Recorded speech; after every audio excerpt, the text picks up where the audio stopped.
Namo Sang Hyang Adi Budaya, Namo Buddhaya. Perkenalkan, nama saya Berry, semester 2, mahasiswa Sekolah Tinggi Ilmu Agama Buddha Jina Rakita Lampung. Nah, pada kesempatan ini saya berbagi pengetahuan dan pengalaman kepada Bapak Ibu, saudara-saudari yang berbahagia. Tetapi sebelum saya menjelaskan materi, izinkan saya membacakan pantun buat Bapak Ibu, saudara-saudari yang berbahagia. Naik kereta ke Bukit Tinggi, jalan menanjak berhati-hati, jauh di mata, dekat di hati, itulah tanda sahabat sejati. Nah, dari pantun tersebut, Bapak Ibu tahu mungkin apa yang akan saya jelaskan pada kesempatan ini. Nah, pada kesempatan ini saya menjelaskan tentang Kalyanamitta. Bapak Ibu tahu apa itu Kalyanamitta? Kalyanamitta itu berasal dari dua kata, Bapak Ibu. Yang pertama, Kalyana, yang berarti baik atau bagus. Dan yang kedua, sedangkan mita atau mitra itu adalah teman atau sahabat. Jadi dapat kita simpulkan, Bapak Ibu, bahwa Kalyanamitta itu adalah teman atau sahabat yang baik atau bagus, dapat menjadikan kita selalu waspada dalam menempuh kehidupan sehari-hari. Bapak Ibu tahu apa manfaat sahabat sejati atau Kalyanamitta itu? Jadi manfaat sahabat sejati itu bahwa kita bisa saling mendorong dan berbagi satu sama lain dalam menapaki jalan kebenaran atau yang bersifat positif. Mereka adalah contoh bahwa persahabatan yang baik merupakan suatu sebab berkembang kualitas kemahiran spiritual seseorang. Saya juga pernah mendengar ceramahnya Bante Utamo bahwa persahabatan sejati itu diperumpamakan seperti sebuah kertas, di mana jika kertas ini digunakan untuk membungkus kayu cendana, maka kertas ini akan berbau harum seperti kayu cendana. Sedangkan jika kertas ini digunakan untuk membungkus sebuah kotoran, maka kertas ini akan berbau seperti kotoran. Nah, karena jika kita bergaul dengan orang tidak memiliki pengetahuan moralitas, maka ia pun akan mudah menganjurkan kita untuk melanggar syiar atau bersifat yang negatif, Bapak Ibu.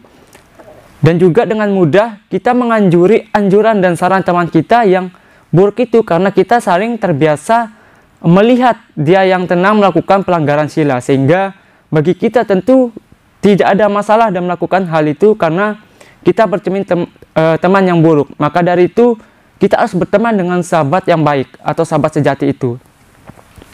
Nah, Bapak Ibu tahu ciri-ciri sahabat sejati atau Kalyanamitta dalam agama Buddha. Yang pertama itu adalah upakaromito, yang dimana ciri-ciri sahabat yang suka menolong. Artinya bahwa yang suka menolong ini ia akan selalu menjaga kita saat kita lengah.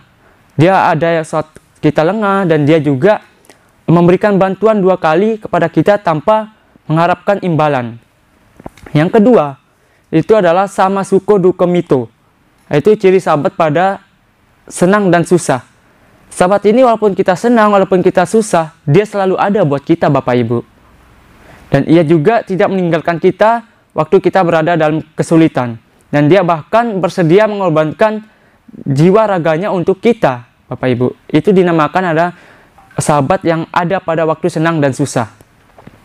Dan yang ketiga itu atakayomito, atau sahabat yang suka memberi nasihat. Ia akan selalu memberikan kita nasihat baik dan mencegah kita untuk berbuat yang jahat. Dan menunjukkan kita ke jalan yang benar dan yang bersikap positif. Dan yang keempat itu ciri-ciri sahabat yang bersimpati atau anukam pikimito, yaitu ia tidak merasa gembira terhadap kesengsaraan kita dan ia merasa senang atas kesejahteraan kita. Dan ia juga mencegah orang lain berbicara jelek tentang kita dan membenarkan orang lain untuk memuji kita. Dan kualitas dari seseorang Kalyanamitta atau sahabat sejati ini, ia menginspirasi kita adalah cinta kasih. Ia menginspirasi kita saling menghormati, saling memberikan nasihat, bahkan dia pernah membawa seseorang ke dalam bahaya atau pencarian yang tidak berguna. Nah, dari uraian di atas tadi, bahwa itu adalah ciri-ciri di atas tadi memberikan kita acuan untuk memilih teman mana yang baik dan mana yang buruk, Bapak Ibu.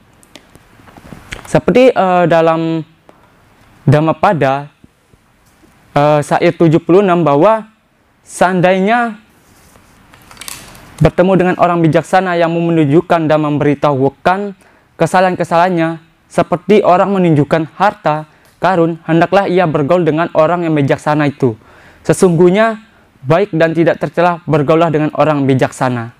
Nah, demikian yang dapat saya sampaikan. Kurang lebihnya mohon maaf. Sekian, terima kasih. Namo Buddhaya.